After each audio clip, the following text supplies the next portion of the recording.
নমস্কার বন্ধুরা, অনুভার রান্নাঘরে সবাইকে স্বাগত জানাচ্ছি। বন্ধুরা, আজকে আমি আপনাদের সঙ্গে শেয়ার করব একদম মিষ্টির দোকানের মতো নরম তুলতুলে স্পঞ্জি রসগোল্লা।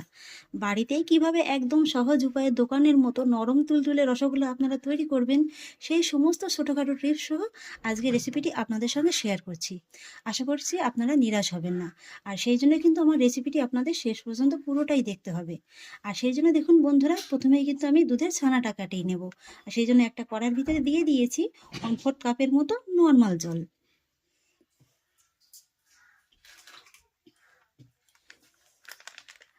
আর এবার আমি এর ভিতরে অ্যাড করব দুধ। এখানে আমি দেখুন প্যাকেটের রেড কাউ ক্রিমি ডিলাইট দুধটা ব্যবহার করছি। আপনারা কিন্তু খাঁটি গরুর দুধটা ব্যবহার করতে পারেন। আর এখানে আমি 3 প্যাকেটের মতো দুধটা নিয়েছি। এক এক প্যাকেটে কিন্তু 500 গ্রামের মতো দুধটা থাকে। এবার আমি মিডিয়াম হাই ফ্লেমে প্রথমে দুধটাকে একটু জাল করে নেব। এই দুধটা কিন্তু খুব বেশি জাল করে ঘন করার প্রয়োজন নেই, জাস্ট একটা বলক আসলেই কিন্তু হয়ে যাবে। এবার হয়তো আপনারা ভাবতে পারেন যে আগে ভাগে কেন সামান্য একটু জল দেওয়া হলো। এইভাবে একটু জল দিলে কি হয়, ছানাটাও যেমন খুব সুন্দর নরম হয়, আর দুধটাও কিন্তু কড়ার নিচে ধরে যাওয়ার কোনো ভয় থাকে না। আর দুধটা জাল হতে হতে সেই ফাঁকে আরও টাকা সেরে নিয়ে নিচ্ছি এখানে হোয়াইট ভিনিগার। একটা বাটির ভিতরে আমি নিয়ে নেব 3 টেবিল চামচের মতো ভিনিগার। তার মধ্যে নিয়ে নেব 3 টেবিল চামচের মতো নর্মাল জল। এখানে কিন্তু আপনারা পাতিলেবুর রসটাও ব্যবহার করতে পারেন, তবে একই রকম প্রসেসে কিন্তু তৈরি করে নেবেন। আর এই দুধটা জাল করার সময় কিন্তু এইভাবে একটু মাঝে মাঝে নেড়ে চেড়ে দেবেন, তা না হলে কিন্তু উপরে সরটা পড়ে যাবে, আর সেক্ষেত্রে কিন্তু ছানাটা ভালো হবে না। দুধের ভিতর দেখুন বন্ধুরা, আমি কিন্তু খুব সুন্দর করে একটা বলক তুলে নিয়েছি। এই যে দেখুন, যখন এরকম অবস্থা একদম মোটামুটি একটা বলক চলে আসবে, তখনই কিন্তু সঙ্গে সঙ্গে একদম গ্যাসের ফ্লেমটাকে অফ করে দিতে হবে।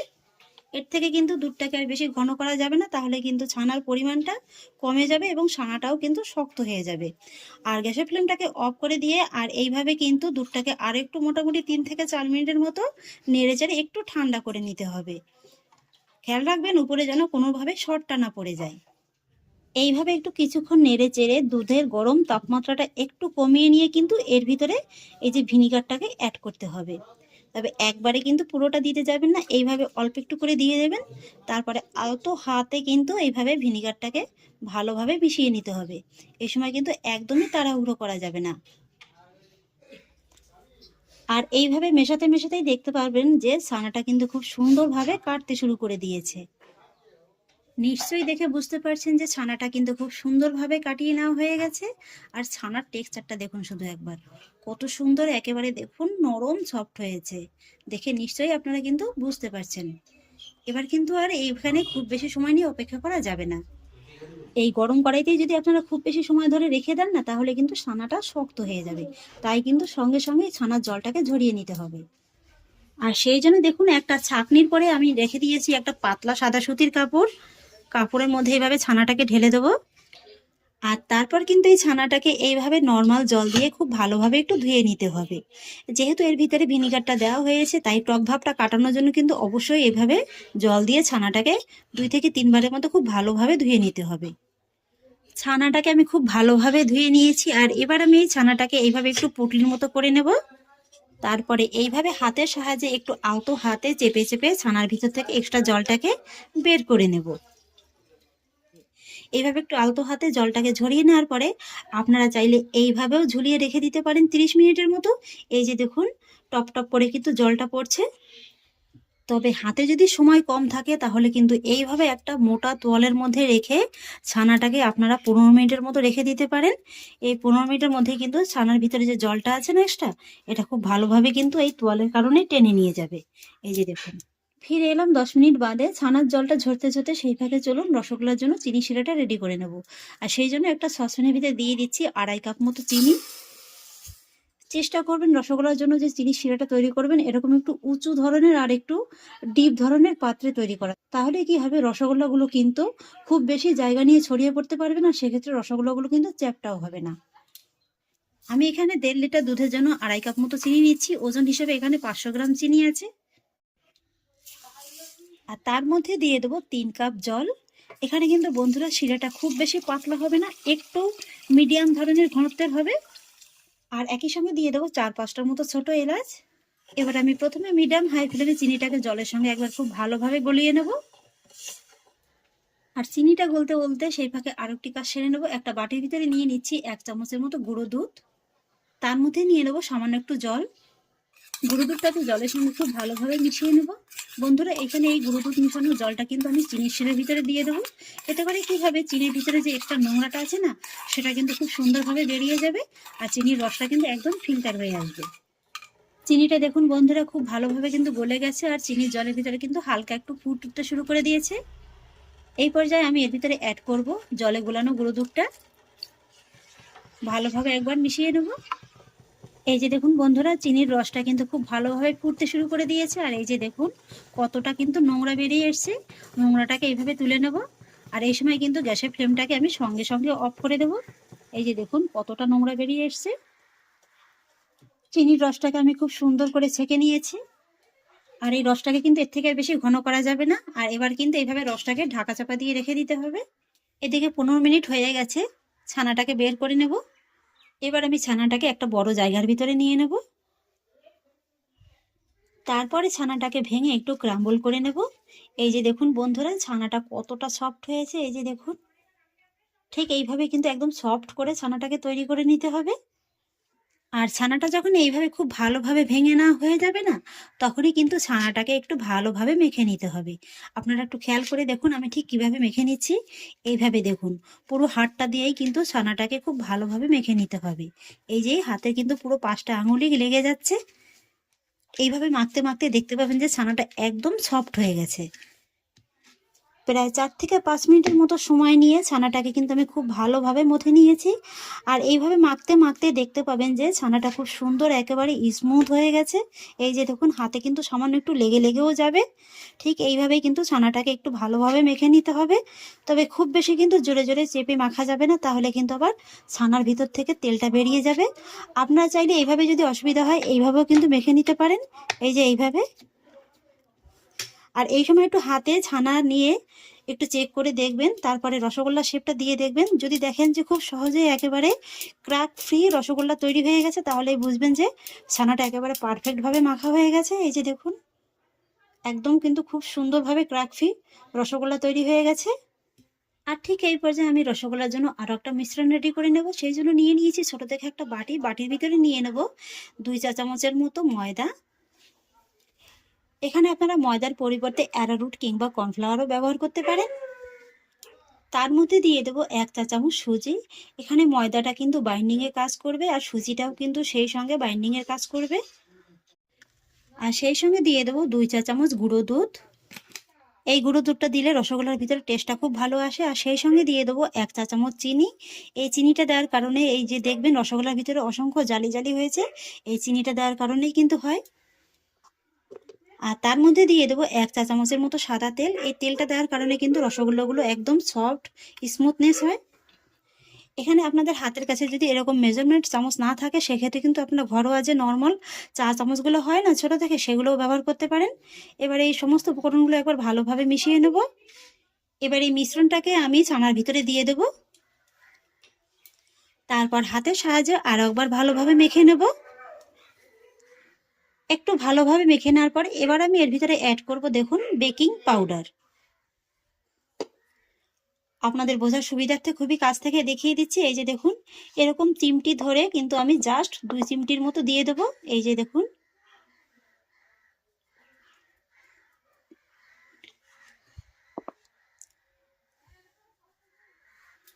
তারপর ফাইনালি খুব ভালোভাবে মেখে নেব।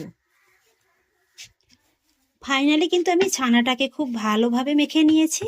এই যে দেখুন, দেখে নিশ্চয়ই আপনারা বুঝতে পারছেন কত সুন্দর একেবারে একটা জায়গায় কিন্তু জড়ো হয়ে যাচ্ছে। এবার আমি এই ছানা থেকে ছোট ছোট করে নিয়ে নেব আর তারপরে রসগোল্লা শেপটা দিয়ে নেব। আমি মিডিয়াম সাইজের করে নেব, তাই কিন্তু এইভাবে অল্প একটু নিয়ে নিচ্ছি। আপনারা চাইলে কিন্তু এর থেকে একটু বড় ধরনেরও করে নিতে পারেন। এই যে বন্ধুরা, আমার একটা রসগোল্লা কিন্তু তৈরি করা হয়ে গেছে। এই যে দেখুন কত সুন্দর একদম ক্র্যাক ফ্রি রসগোল্লা তৈরি হয়েছে। এইভাবে আমি বাকি রসগোল্লাগুলোকে তৈরি করে নেব। তবে এইভাবে একটু নিয়ে নিয়ে রেখে দেবো, এতে করে সমান মাপটা দেওয়া যাবে। এই যে বন্ধুরা, এক এক করে সবগুলো রসগোল্লা আমি তৈরি করে নিয়েছি। আর এই যে দেখুন, মাত্র 1.5 লিটার দুধে কিন্তু আপনারা মিডিয়াম সাইজের 20 থেকে 25টার মতো কিন্তু রসগোল্লা অনায়াসে পেয়ে যাবেন। আর এদিকে দেখুন শিরার গ্যাসটা কিন্তু আমি আবারও অন করে দিয়েছি, আর শিরাটা কিন্তু একদম টকবক করে ফুটছে। এই সময় কিন্তু গ্যাসের ফ্লেমটা একেবারে শুরু থেকে শেষ পর্যন্ত হাইতেই রাখতে হবে। এবার আমি প্রথমে একটা রসগোল্লা এর ভিতরে ছেড়ে দিয়ে দেখব। 2 থেকে 3 মিনিট এইভাবে একটু রেখে দেবো। যদি দেখেন যে এই রসগোল্লাটা এইভাবে ফেটে যাচ্ছে, তাহলে বুঝবেন যে ময়দার পরিমাণটা একটু কম আছে, তাহলে আরেকটু ময়দা দিয়ে নেবেন।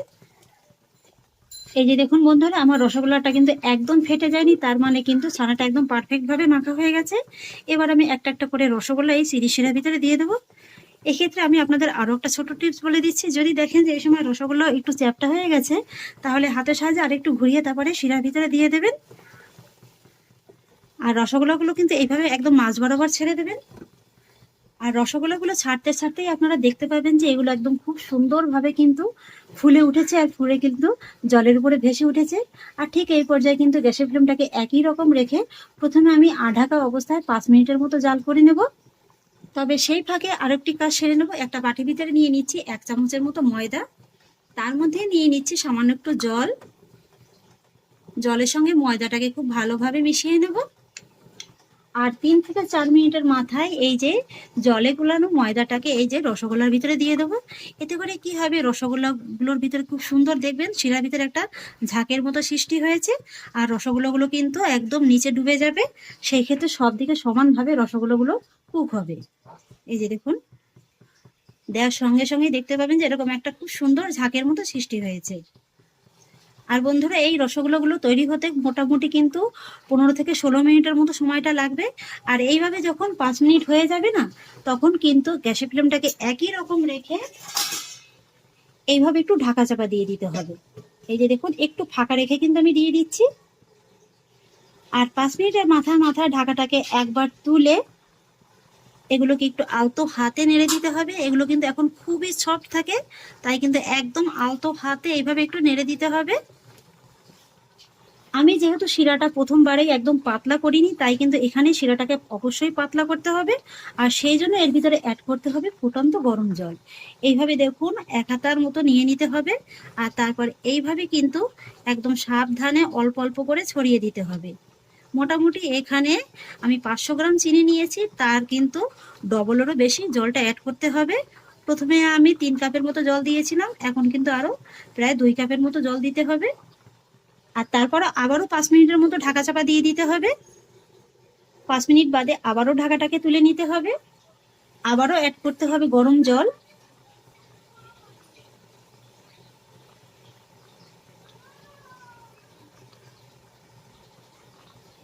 আপনারা দেখে নিশ্চয়ই বুঝতে পারছেন যে রসগোল্লাগুলো কত সুন্দর একেবারে ফুলে যাচ্ছে।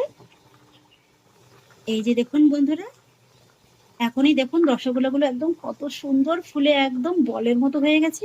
আর দেখুন রসগোল্লাগুলো কিন্তু একদম চ্যাপ্টা হয়ে যায়নি, কত সুন্দর দেখুন একদম গোল বলের মতো। আবারও কিন্তু 5 মিনিটের জন্য ঢাকা চাপা দিয়ে দিতে হবে। এইভাবে মোটামুটি 2 থেকে 3 বার ঢাকা চাপা দিয়ে দিয়ে কিন্তু রসগোল্লাগুলোকে রান্না করে নিতে হবে। এবার আমি আপনাদের ফাইনালি 15 থেকে 16 মিনিট বাদে দেখিয়ে দিচ্ছি। এই যে দেখুন বন্ধুরা, ওয়াও, দেখুন কত সুন্দর রসগোল্লাগুলো একদম ফুলে বলের মতো হয়ে গেছে। দেখে নিশ্চয়ই বুঝতে পারছেন যে রসগোল্লাগুলো কেমন একদম পারফেক্ট ভাবে তৈরি হয়ে গেছে। আর যখন রসগোল্লাগুলো একদম পারফেক্ট ভাবে তৈরি হবে না, তখন কিন্তু আপনারা নিজেরাই বুঝতে পারবেন এগুলো একদম নিজের থেকে একদম রসের ভিতরে কিন্তু ডুবে যাবে। এই যে দেখুন, খুব সুন্দরভাবে কিন্তু রসের ভিতরে একদম ডুবে গেছে। তবু আপনাদের বোঝার সুবিধার্থে আরো একটা পদ্ধতি দেখিয়ে দিচ্ছি। একটা রসগোল্লা তুলে নেবেন, তারপরে এইভাবে একটু জলের ভিতরে ছেড়ে দিয়ে দেখবেন। যদি দেখেন যে জলের ভিতরে খুব সুন্দরভাবে একদম ডুবে গেছে, তাহলেই বুঝবেন যে রসগোল্লাটা খুব সুন্দরভাবে চিনির শিরাটাকে টেনে নিয়েছে। এই যে দেখুন, তৈরি হয়ে গেল আমার একদম দোকানের মতো স্বাদের নরম তুলতুলে স্পঞ্জি রসগোল্লা। এবার আমি গ্যাসের ফ্লেমটাকে অফ করে দেব। আপনারা চাইলে কিন্তু এই রসগোল্লাগুলো এইভাবেও গরম গরম অবস্থায় খেতে পারেন, খেতে একদম দুর্দান্ত লাগে। তবে আমি একটু এই যে চিনি রসের ভিতরে চুবিয়ে রাখবো। এইভাবে মোটামুটি আমি 1 থেকে 2 ঘন্টার মতো চুবিয়ে রাখবো, তাহলে কিন্তু খেতে আরো অনেক বেশি ভালো লাগবে। ফিরে এলাম 2 ঘন্টা বাদে। এই 2 ঘন্টার মধ্যে দেখুন বন্ধুরা, মিষ্টিগুলো দেখতে কতটা লোভনীয় লাগছে, আর চিনির শিরাটাকে দেখুন কত সুন্দর একেবারে ছোপ করে নিয়েছে। আপনাদের একবার দেখিয়েও দিচ্ছি। এই যে দেখুন, আর এতটা স্পঞ্জি হয়েছে। এই যে দেখুন, এভাবে চাপ দেবেন, দেবে যাবে, আবার কিন্তু কিছুক্ষণ বাদে নিজেই ঠিক হয়ে যাবে। এই যে দেখুন। আশা করছি আপনারা নিশ্চয়ই দেখে বুঝতে পারছেন যে প্রত্যেকটা মিষ্টি একেবারে কিন্তু সুন্দর গোল গোল হয়েছে। দেখুন, একটা মিষ্টিও কিন্তু চ্যাপ্টাও হয়ে যায়নি কিংবা ভেঙে গলেও যায়নি। এই যে দেখুন, সবকটা মিষ্টি খুব সুন্দরভাবে কিন্তু একদম তৈরি হয়ে গেছে। আপনাদের একটা মিষ্টি কেটেও দেখিয়ে দিচ্ছি। কাটাটা দেখে নিশ্চয়ই বুঝতে পারছেন। এতে করে কিন্তু আর বলার কোনো কিছুই নেই। এই যে দেখুন বন্ধুরা, ভিতরে দেখুন কেমন অসংখ্য জালিদার সৃষ্টি হয়েছে। এই যে দেখুন, মুখে দেওয়ার সঙ্গে সঙ্গেই কিন্তু একেবারে মিলিয়ে যাবে। দেখে নিশ্চয়ই বুঝতে পারছেন। আমি যে সমস্ত ছোট ছোট টিপসগুলো আপনাদের বলে দিলাম, এগুলো অবশ্যই অবলম্বন করবেন। তাহলে কিন্তু আপনাদের হাতেও এরকম একদম নরম তুলতুলে স্পঞ্জি রসগোল্লা অনায়াসে তৈরি হবে। তাহলে আশা করছি বন্ধুরা, আমার আজকের এই রসগোল্লা রেসিপি আপনাদেরও খুব ভালো লেগেছে। যদি ভালো লেগে থাকে তাহলে আমাকে অবশ্যই একটা লাইক এবং কমেন্ট করবেন, সেই সঙ্গে বন্ধুদের সঙ্গে শেয়ার করবেন। আর প্লিজ বন্ধুরা, যদি আমার পরিবারের নতুন সদস্য হয়ে থাকেন তাহলে একটা সাবস্ক্রাইব করে পাশে থাকা বেল আইকনটি প্রেস করে দেবেন। ফিরে আসছি এরকমই পরের অন্য কোনো নতুন রেসিপি নিয়ে। সবাই ভালো থাকুন, সুস্থ থাকুন। ধন্যবাদ।